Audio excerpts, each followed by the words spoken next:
यहाँ पर आपको एक चीज़ याद रखनी है कि यहाँ पे आपको डेविएटेड वैल्यूज़ लेनी है, मीन स्मॉल वाई टी और Y T minus one. Deviated values क्यों? कि यहाँ पर डेविएटेड वैल्यू मतलब कि वाई, कैपिटल वाई का deviation from its mean value, ठीक है। तो वाई, क्योंकि हम यहाँ पर फोरकास्टिंग की बात कर रहे हैं, हम आपको चेंज देखना है ना कि इस टाइम पीरियड में ये आया, इस टाइम पीरियड में ये चेंज आया, तो आपको डेविएशन से आप आगे फोरकास्ट करोगे कि आने वाले फ्यूचर में क्या वैल्यूज़ होंगी। तो Y T is equals to alpha one Y T minus one plus U T.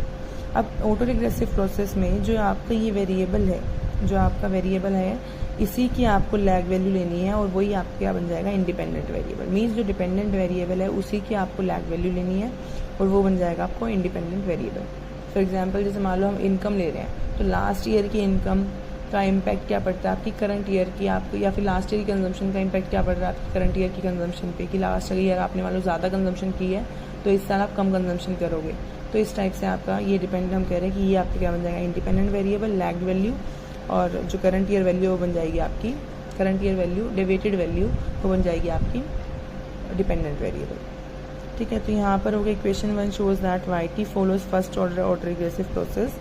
अब ये फर्स्ट ऑर्डर है, आपको पता है कि यहाँ पर वन, अगर हमें जैसे लास्ट हमने उसमें किया था, ऑटो रिग्रेशन में भी किया था, ऑटो कोरिलेशन में, कि जब आपका वन पीरियड का गैप है तो उसको हम क्या बोलते हैं, auto regressive, first order auto regressive process, because there is lag of time gap of one period, ठीक है। अब यहाँ पर हो गया T depends on its previous values. वही मैंने बताया कि आपका जो ये वैल्यूज़ डिपेंड करती हैं प्रीवियस वैल्यूज़ पे। और एक हो गया आपका रैंडम टर्म। इसी सिमिलरली अगर आपको सेकेंड ऑर्डर का रिग्रेसिव ऑटो रिग्रेसिव प्रोसेस देखना है तो क्या बन जाएगा, Y T alpha one Y T minus one plus alpha two Y T minus two plus U T. मतलब जो ये आपका डिपेंडेंट वेरिएबल है इसी की लैग वैल्यूज़ लेनी है 2 टाइम पीरियड्स तक।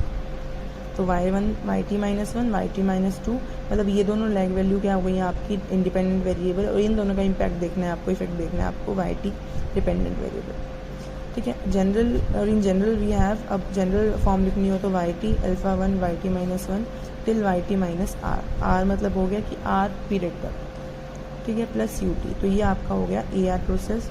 अब मूविंग एवरेज प्रोसेस में क्या है, यहाँ पर तो आपने लिया था वेरिएबल की लैग वैल्यूज़, यहाँ पर आप लोगे रैंडम, जो आपकी रैंडम टर्म है दैट इज़ एरर टर्म है, उसकी आपको लैग वैल्यू लेनी है। मतलब फॉर्मूला क्या बन जाएगा, Y T is equals to gamma plus beta not U T plus beta one U T minus one, ठीक है। यहाँ इंपॉर्टेंट ये है मूविंग एवरेज मीन्स कि आपको जो एरर टर्म है इसकी आपको क्या लेनी है, लैग वैल्यू। तो यू टी माइनस वन, और वह gamma is a constant, here yt at time t is equals to constant plus a moving average of the current and past error terms। कि जो ये मूविंग, ये जो आपका show कर रहा है error terms, these are the moving averages of current and past year terms, ठीक है। तो अगर वही है, अगर हम कह रहे हैं अगर हमने यू टी माइनस वन लिया तो ये क्या हो जाएगा, moving average of moving average first order moving average. अगर दो होंगे तो, अगर जैसे मान लो हमने दो एरर टर्म्स लिए हैं, दो लैग वैल्यूज लेंगे तो टू ऑर्डर मूविंग एवरेज, और अगर जनरल फॉर्म लेंगे तो alpha plus beta not U T till you T minus Q.